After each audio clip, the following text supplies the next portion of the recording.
تو یہ ہے بنیاد ہر چیز کی.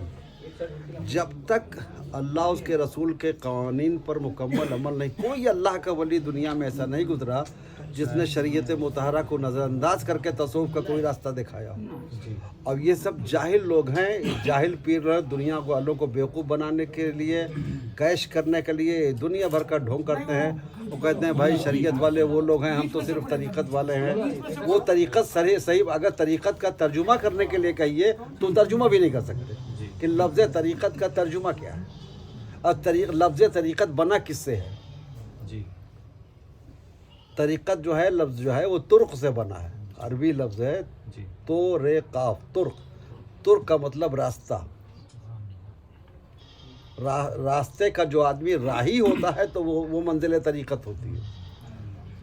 تو جب تک شریعت آپ راستہ ایک چوراہے پر ہم کھڑے ہو جائیں، یہاں سب بغل ہی میں چوراہا ہے، سامنے چوراہا ہے، ہمارے داہنے بھی ہاتھ ہے، سیدھے ہاتھ بھی ہے، الٹے ہاتھ بھی ہے، سامنے بھی ہے، پیچھے بھی ہے، 4 راستے. ہم چوراہے پہ کھڑے ہیں، ہمیں یہ نہیں پتہ ہے کہ ہم کدھر سے ہمیں کونڈوا جیسے جانا ہے یا مینٹل جانا ہے. مثال دے دیتے ہیں، یا ریلوے اسٹیشن جانا ہے یا ایئرپورٹ جانا ہے ہم کو. تو جب تک ہمیں یہ نہیں پتہ ہوگا کہ ہم کس راستے سے داہنے چلیں گے، سیدھے ہاتھ چلیں گے یا الٹے ہاتھ چلیں گے یا آگے سے چلیں گے یا پیچھے والے راستے چلیں گے، کون راستہ ایئرپورٹ جانے والا ہے، کون راستہ منڈل جانے والا ہے، کون راستہ کھنڈوا جانے والا ہے، جب تک ہمیں یہ تمیز نہیں ہوگی تو ہم کیسے چلیں گے؟ چوراہے کھڑے رہ جائیں گے. اور انداز سے چلیں گے تو بھٹک جائے گا راستہ، تو منزل کبھی نہیں مل سکتی. شریعت اسی کا نام ہے، اسی علم کا نام ہے. اللہ کا رکھے راستے پر چلنے کا نام طریقت ہے. لیکن چلے گا کیسے بغیر جانے ہوئے کہ یہ راستہ شیطان کا ہے کہ رحمان کا راستہ؟ یہ جاننے کے لیے کہ یہ راستہ شیطان کا ہے کہ رحمان کا ہے، اس کے لیے علم شریعت لازمی ہے. اس لیے ہر اللہ کے ولی نے سب سے پہلے علم دین حاصل کیا. جتنے لوگ دنیا میں سرکار غوث پاک نے کا بچپن کا زمانہ بیان علماء کرتے ہیں، تاریخ میں آیا کتنی تکلیف آپ نے اپنی جان پہ اٹھایا ہے علم حاصل کرنے کے لیے. مخدوم پاک نے پہلے ہی علم کے سارے مرحلے طے کر لیے ہیں، پھر وطن چھوڑا. کوئی اللہ کا ولی ایسا نہیں جو جاہل نہ ہو. پہلے شریعت جان لیا ہے، اس پر عمل کی منزل جب شروع کیا ہے تو انہیں منزل طریقت ملی. پھر یہ جب عمل بھی کامل ہو جائے، عمل کی دنیا میں آپ کامل ہو جائیں اور کسی عملی اعتبار سے اتباع سنت میں، کسی اعتبار سے تقوی میں، طہارت میں، پاکیزگی، کسی بھی اعتبار سے جب آپ کے اندر کوئی کمی نہ رہ جائے اور آپ کی روح اپنے رب سے وابستہ ہو جائے کہ آپ کا منشا جو ہے کہ آپ کھانا کھائیں تو آپ کے ذہن میں یہ ہو کہ چونکہ ہمارے آقا نے کھانا تناول فرمایا ہے تو ہمارے آقا کی سنت ہے اس لیے ہم کھا رہے ہیں. کپڑا اس لیے پہنے کہ ہمارے آقا کی سنت ہے. شادی اس لیے کر رہے ہیں کہ ہمارے آقا کی سنت ہے. بچوں کی پرورش اس لیے کر رہے ہیں کہ آقا کی سنت ہے. بیوی سے محبت اس لیے کر رہے ہیں کہ آقا کا حکم ہے، آقا کی سنت ہے. ماں باپ کی خدمت اس لیے کر رہے ہیں کہ آقا کا حکم ہے. عزیز و اقربا، محلے اور پڑوسیوں کا حق اس لیے ادا کر رہے ہیں کہ آقا نعمت، آقا دو عالم صلی اللہ علیہ وسلم کا حکم ہے. سب سے پہلے غریب عزیز، پھر غریب پڑوسی. یہ کون بتائے گا شریعت کے علاوہ؟ آپ پر جو حقوق اللہ نے رکھے ہیں، سب سے پہلے غریب آپ کا عزیز، اس کے بعد غریب پڑوسی، پھر غریب محلے والا، پھر غریب گاؤں والا، پھر غریب شہر والا، پھر غریب ملک والا. یہ درجہ بندی کی گئی. تو ان سب چیزوں کا علم جب مکمل طور سے حاصل ہو کر کے اور دل میں یہ چیز بس جاتی ہے کہ ہم انا للہ و انا الیہ راجعون، ہم اللہ کے ہیں، اسی طرف ہم کو لوٹنا ہے. تو جب آپ اپنے نہ رہ جائیں، آپ خود اپنے نہ رہ جائیں، اپنے جسم و جان کے نہ رہ جائیں، اور اسے اللہ کے جسم کو بھی اللہ کی امانت سمجھیں، روح کو بھی اللہ کی امانت سمجھیں، اپنے ہر عمل کو مشیت ازلی کا تابع بنائیں. تو جب اس حد تک اس منزل پر آپ پہنچ جائیں گے تب اس کے بعد مراقبہ کی منزل شروع ہوتی ہے. اور جب مراقبے کی منزل سے بہت آگے بڑھیں گے، یعنی طریقت کی ساری منزل جب طے ہو جائے گی، تب مراقبہ طریقت کی منزل سے آگے بڑھنے کے بعد تب مشاہدے میں کی طرف بڑھے گا، تب مشاہدہ ہوگا. اور جب مشاہدہ ہوگا تو وہ منزل حقیقت ہوگی. پھر اس منزل میں پھر صرف آپ کو اللہ کے سوا کچھ بھی نظر نہ آئے. آپ کی نظر بھی اٹھے تو اللہ کی رضا کے لیے، آپ کی ایک انگلی کو اشارہ کرے تو اللہ کی رضا کے لیے، آپ سوئیں بھی تو اللہ کی رضا کے لیے، جگیں تو اللہ کی رضا کے لیے، آپ کا پورا جسم جو ہے اللہ کی امانت بن جائے، جس سے آپ کا کوئی تعلق نہیں، جو آپ کی ملکیت نہیں، آپ کے قبضے میں ہے لیکن امانت اللہ کی. جب اس منزل سے بھی آپ آگے بڑھیں گے اور پھر آپ کو اللہ کے سوا کچھ بھی نظر نہ آئے، جدھر دیکھیں آپ جلوہ الہی نظر آئے، درختوں کو دیکھیں تو آپ کو اللہ کا جلوہ نظر آئے، آسمان کو دیکھیں تو اللہ کا جلوہ، چاند کو دیکھیں، ستاروں کو دیکھیں، دنیا کی کوئی بھی شے بھی دیکھیں تو اللہ کا جلوہ نظر آئے، اللہ کی یاد آئے، اللہ کے سوا کوئی یاد نہ آئے. یہ میرے اللہ ہے، چاند میرے اللہ کے نور سے چمک رہا ہے، سورج میرے رب کے نور سے چمک رہا ہے، ستارے میرے رب کے جلوے ہیں، زمین درختوں کا پتا پتا آپ کو اللہ کی یاد دلائے، جھاڑ کی ایک ایک پتی آپ کو اپنے رب کی یاد دلائے. جب آپ اس حد تک اپنی یاد الہی میں گم ہو جاتے ہیں تب پھر معرفت کا سلسلہ شروع ہوتا ہے. یہ اتنا آسان نہیں جتنا آج کل کے جاہل بابا اور پیر لوگ طریقت کے نام پر لوگوں کو بیوقوف بناتے ہو، کہتے ہیں ہم طریقت والے ہیں. طریقت جانو گے جب نا چوراہے پہ کھڑے ہو تمہیں پتہ ہی نہیں کہ کون راستہ کدھر جاتا ہے، تو خود گمراہ ہو، خود بھٹکو گے اور اپنے چیلوں کو بھی بھٹکاؤ گے. اور ایسے ہی بھٹکنے والے شیطان کے چیلے ہوتے ہیں. شیطان ایسے ہی موقع کی تلاش میں رہتا ہے، جدھر چاہتا ہے ادھر گھما دیتا ہے. ہماری عبرت و نصیحت کے لیے اس سے بڑھ کے اور کیا ہو سکتا ہے کہ سرکار غوث پاک رضی اللہ تعالیٰ عنہ ایک مرتبہ جنگل میں عبادت فرما رہے تھے، آپ پر پیاس کا غلبہ ہوا. یہ واقعہ بہت مشہور ہے. آسمان کی طرف نگاہ اٹھایا، ایک بادل کا ٹکڑا آیا،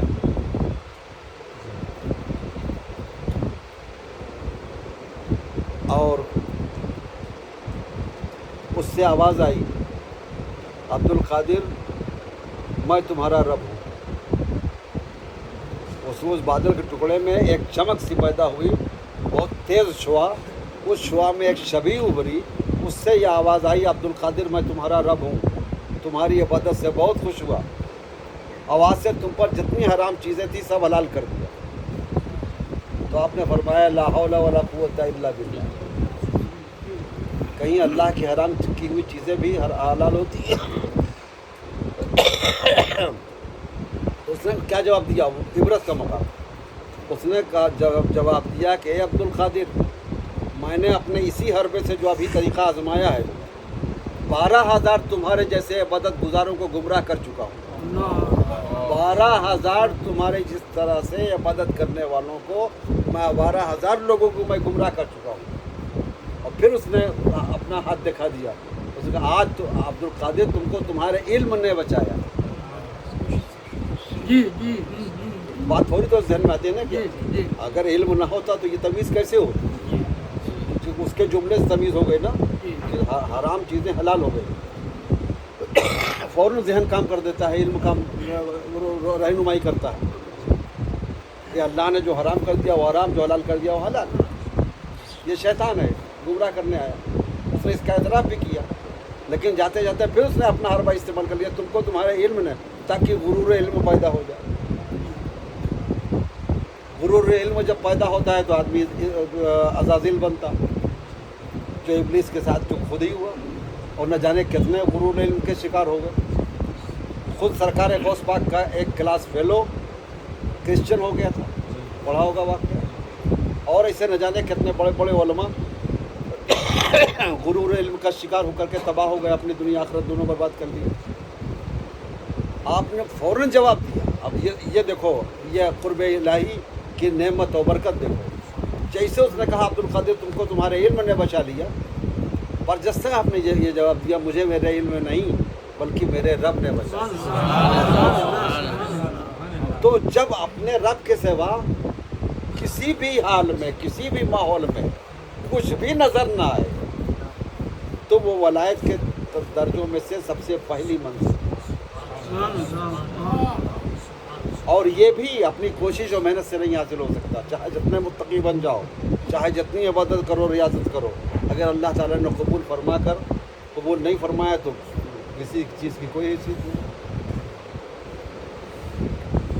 शान बंदगी ये है, जैसा कि अहादीस तय्यबा में आया, मैंने पढ़ा है कि बनी इसराइल का वाक़या सरकार ने बयान फरमाया कि उस कौम में एक बड़ा ही इबादत गुजार बंदा अल्लाह का था,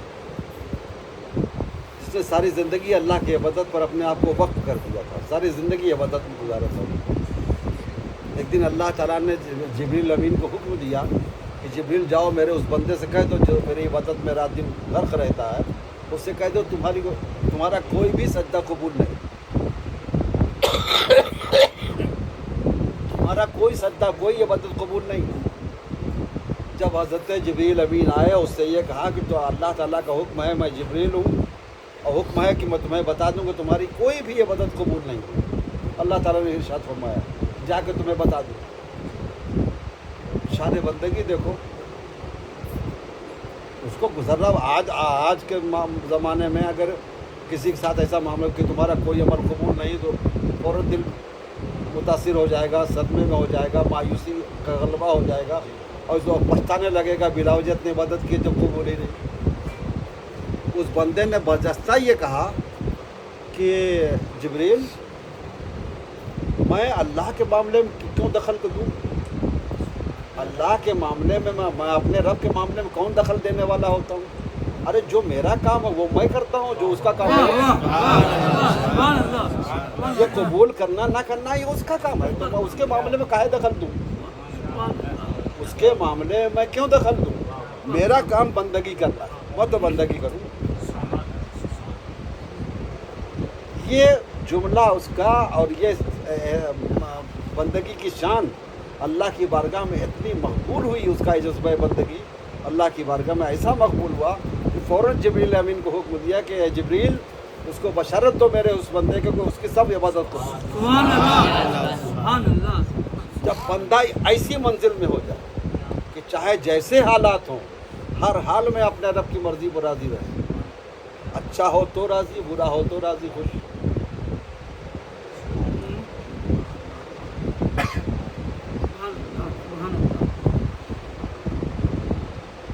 किसी बुजुर्ग ने किसी से सवाल किया कि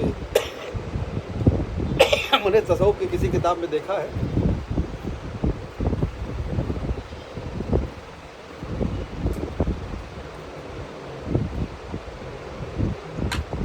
कि सब्र और शुक्र क्या है, सब्र और शुक्र क्या है। तो उसने कहा कि जब मुझे कोई तकलीफ़ पहुंचती है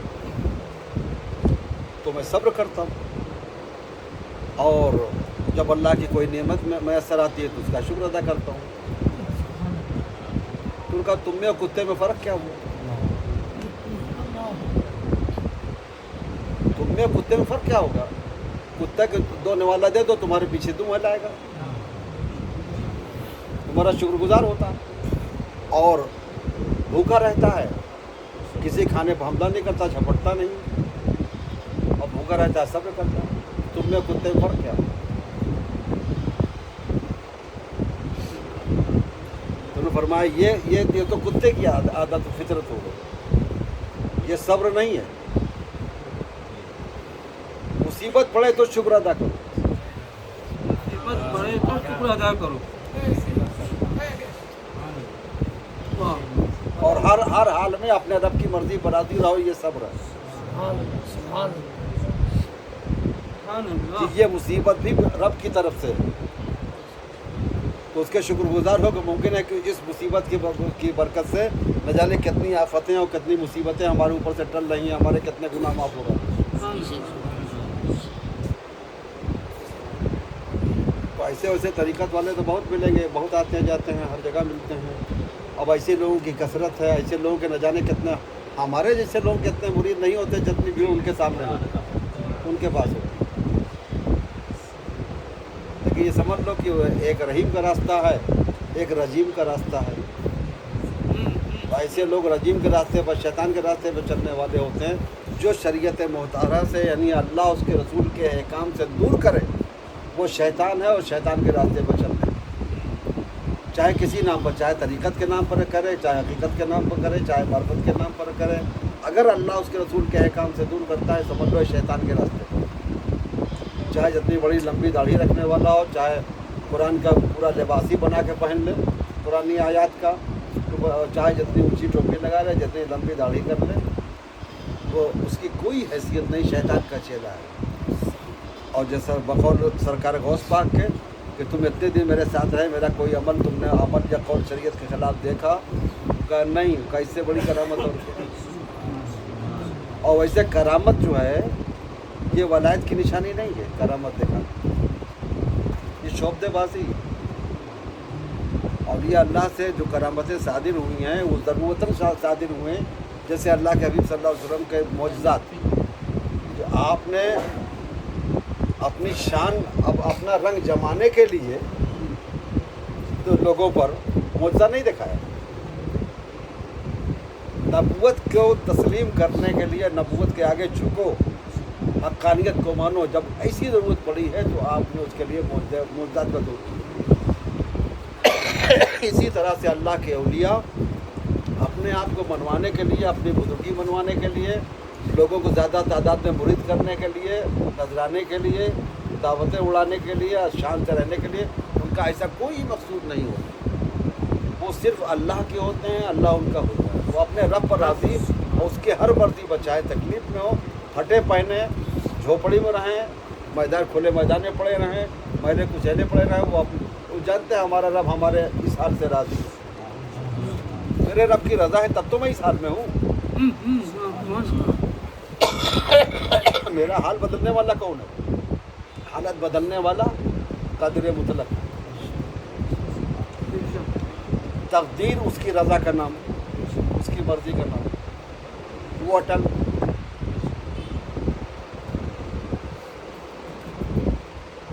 तो शोबदेबाजी या करामत वगैरह जो है, ये करामत एक तरह की जो है आज के ज़माने में शोबदेबाजी को लोग करामत समझते हैं। किसी ने केमिकल से कुछ शोबदे दिखा दिया तो बहुत बड़ा करामत हो गया। किसी उल्टी सीधी करामतें अपनी गड़ के लोगों से और बांट रहा है कि मैं यहाँ गया तो ऐसा हुआ, तो वैसा हुआ, तो ऐसा हुआ। चाँद सूरज मेरे आगे झुकते हुए नजर आए, लोगों पेड़ों ने मेरे आगे झुक रहे हैं। चाय बनवा दो। दुनिया भर की करामात लोग अपनी बयान करते हैं, सिर्फ दुनिया के लिए। इनकी मिसाल ऐसे ही है कि जैसे फुटपाथ पर बैठा हुआ एक तोता लेकर के बैठा हुआ आदमी, जी कि वो तोते के ज़रिए से सबको सबकी तकदीर बताता है, और अपनी तकदीर का ये हाल है कि फुटपाथ पर बैठा है। फुटपाथ पे हाँ। रहबरी फरमा, शहंशाह रहबरी फरमा। ऐसे लोगों की यही मिसाल है, हक है सर, जैसे तोता लेके बैठने वाला। फैजान कोई अल्लाह का वली अपने आप को मनवाने के लिए करामत नहीं दिखाता, मानो चाहे ना मानो। बल्कि अगर खिलकत का हुजूम ज़्यादा होता है तो अल्लाह के औलिया समझते हैं कि अब हमारे मामूलात मुतासिर होंगे, हम अल्लाह अपने रब की बंदगी जिस अंदाज से करते नहीं कर पाएंगे। खिलकत का हुजूम होगा तो हम कुछ नहीं कर पाएंगे। जैसे आपके हुजूम ने मुझे नमाज जनाजा में जाने से रोक दिया, तो अल्लाह के औलिया भी जब खिलकत का हुजूम ज़्यादा देखते हैं तो कुछ ऐसा करते हैं, कर देते हैं ताकि खिलकत उन्हें बुरा भला कहे भागे। और वो खुश होते हैं जब खिलकत उन्हें बुरा भला कहती है, तो खुश होते हैं कि चलो अब इनसे जान छूटी। हज़रत महबूब इलाही बड़ी शोहरत रही वलायत की वली की हैसियत से, बड़ा चर्चा, हर तरफ चर्चा धूम मची थी महबूब इलाही की। लोग जो दर्जों मुरीद होते थे आकर के बड़ी बड़ी तादाद में एक इलाके में बुलाए गए। रमज़ान का महीना था, तशरीफ़ ले गए, देखा बहुत बड़ा खिलकत का हुजूम, तो आपके जहन में आया कि अगर ये जो है ये हुजूम मेरे साथ वाबस्ता हो जाएगा तो मैं एक वक्त का सजदा भी नहीं कर पाऊँगा।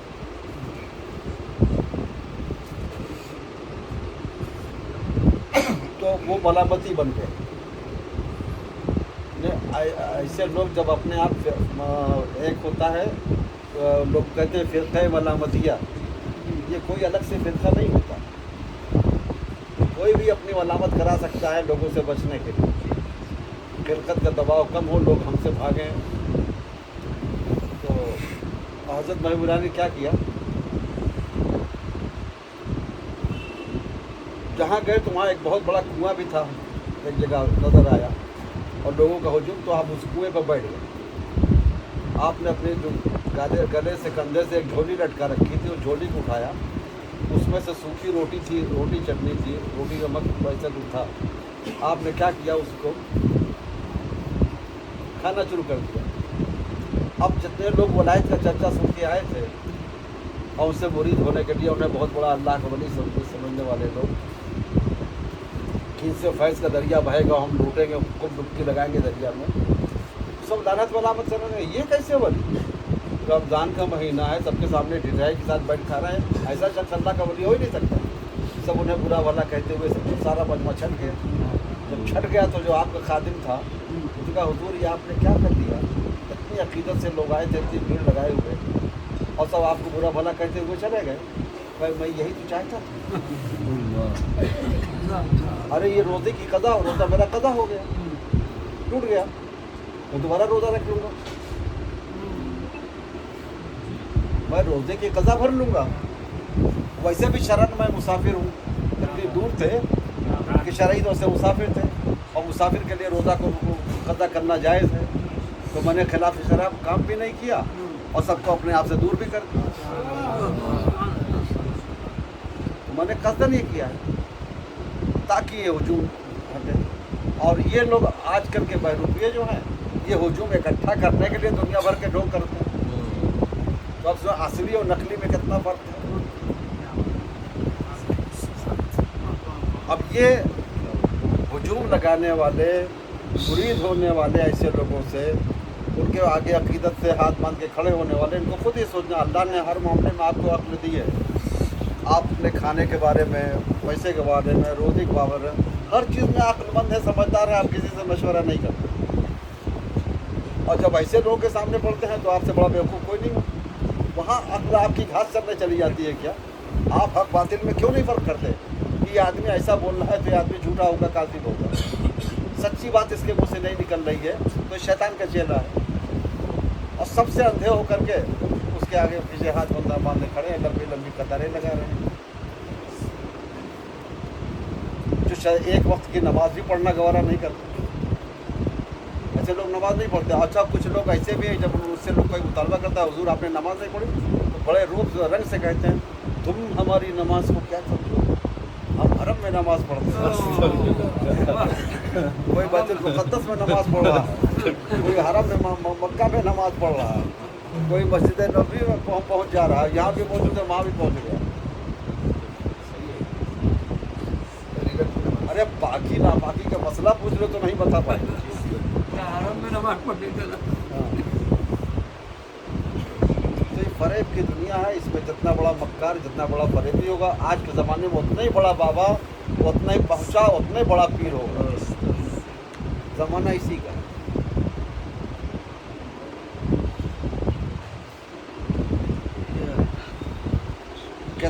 कितने लोग जो है इस बात के मुश्ताक होंगे कि मैं करामतें दिखाऊं, 2-4 करामतें देखने को मिल जाए।